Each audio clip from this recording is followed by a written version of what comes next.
See, I think when you start talking ratings, I think that goes over the head of most fans. I don't even hardly read it because that's for them to talk about. I don't give a crap. Again, I'm going to say this. I think as far as AEW and WWE having a war, when you have a war, both sides have to know there's something going on. But in that case, WWE they don't even acknowledge AEW. They don't even acknowledge them. Even when didn't they move a show one time? WWE moved a show to keep from going head to head with AEW. Yeah, that was NXT from Wednesdays to Tuesdays. Okay. And TNA, it's the same thing when TNA was in existence. WWE didn't even acknowledge that TNA was there. So if a war goes on, you have to have two competing sides, and both of them have to know that a war is going on. You're fighting each other. Oh, the first week in TNA, when TNA went live on Monday against Raw, and they had, I think that was the one with Hogan and Bischoff coming out. Do you know what WWE scheduled? And they definitely did know there was a war on. Not that it was a war, but they definitely did want to sort of put a stamp on that. Was I think they booked the return of Bret Hart for that. So it's not like that. In a way, they're taking the war not seriously, but in a way, they're definitely booking as if there is a war for 1 week. And then after that, they didn't book anything special at all because TNA couldn't. Okay, let's go. TNA, they still lost that first head-to-head. Oh, badly. And then it was worse every week for TNA to the point that they were pulling in like 0.5s. Yeah. Well, I had a good idea for that. They didn't want to do it, I think. I think we needed to accent our girls more in TNA because that's what paid the bills.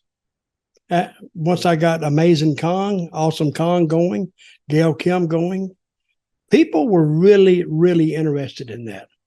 My sister, who is not even a wrestling fan, she watched it one night and she saw Awesome Kong just beat the crap out of some other girl.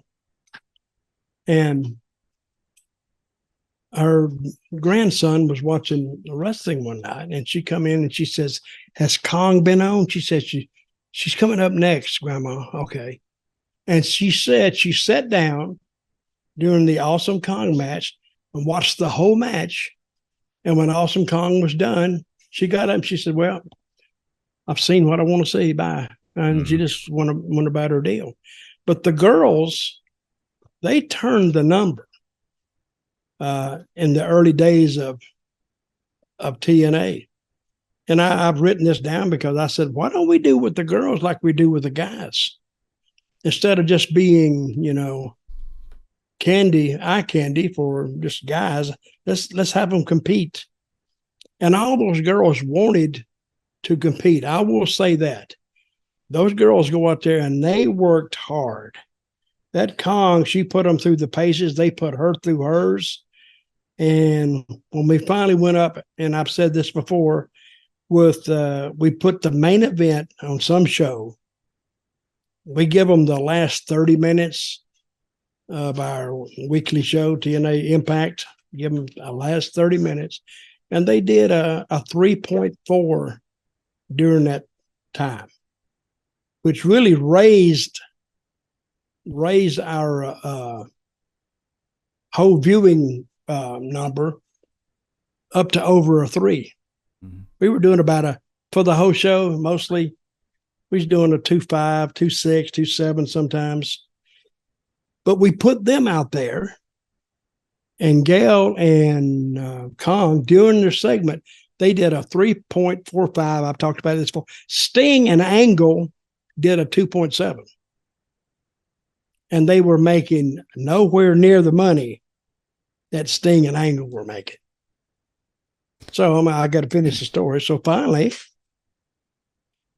Kong asked for more money. You know what they told her? No, I bet. Yeah, that's what they told her. And we can't afford it. And I read the letter. Kong said, "Read this." It wasn't a letter. It was like an email. And it made sense. Very, very nice. And she just said, I think I deserve a pay raise. And Dixie, in her ultimate wisdom, and it was her money, I will say that. And she says, she denied it. She said no. And not long after that, I think Kong turned her notice in and left.